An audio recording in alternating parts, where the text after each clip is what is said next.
आयुष्यामध्ये प्रत्येकानं प्रामाणिकपणे वागलं पाहिजे, तरच आयुष्यामध्ये सरळ आणि यशस्वीपणे पुढे जाता येतं, असं प्रतिपादन गहिनीनाथ महाराज औसेकर यांनी एका कार्यक्रमादरम्यान बोलताना व्यक्त केलंय. नम्रता हीच माणसाला आयुष्यात पुढे नेते. प्रत्येकानं नम्रतेने वागल्यास आयुष्यात वेगानं पुढे जाता येतं. प्रामाणिकपणे काम करणं एवढं सोपं नाही.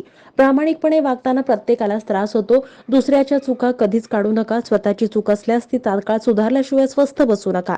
दुसऱ्याला ध्येय सांगण्यापूर्वी स्वतःचं ध्येय निश्चित करा, असा उपदेश विठ्ठल रुक्मिणी मंदिर समितीचे सहअध्यक्ष गहिनीनाथ महाराज औसेकर यांनी दिला. सोमवारी जनकल्याण फाउंडेशनच्या वतीनं आयोजित जनकल्याण राज्यस्तरीय पुरस्कार वितरण समारंभात ते बोलत होते.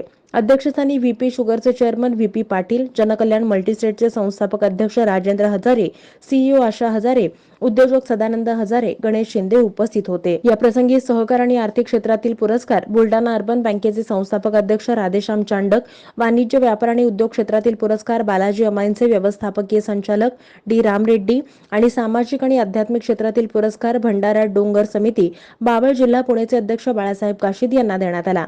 गहिनीनाथ महाराज औसेकर यांच्या हस्ते या पुरस्कारानं मान्यवरांना सन्मानित करण्यात आलं.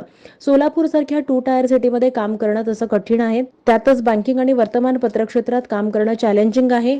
सोलापुरात बँक क्षेत्रात मोठी स्पर्धा आहे. या स्पर्धेत जिद्दीनं काम करत राजेंद्र हजारे यांनी आदर्श निर्माण केल्याचं उद्योजक डी राम रेड्डी यांनी सांगितलं. औसेकर महाराज म्हणाले, राजेंद्र हजारे आणि त्यांच्या पत्नी आशाताई यांचा एकमेकांवर प्रचंड विश्वास आहे. त्यांनी त्याच विश्वासाच्या बळावर नोकरी सोडून स्वतःची संस्था उभी केली आहे. ही बाब अतिशय अभिमानाची आहे. सहकारात अपप्रवृत्ती घुसली तर वाटोळ व्हायला वेळ लागत नाही, पण हजारे यांनी अत्यंत कष्टानं आणि प्रामाणिकपणे संस्थेचा कारभार चालवला आहे.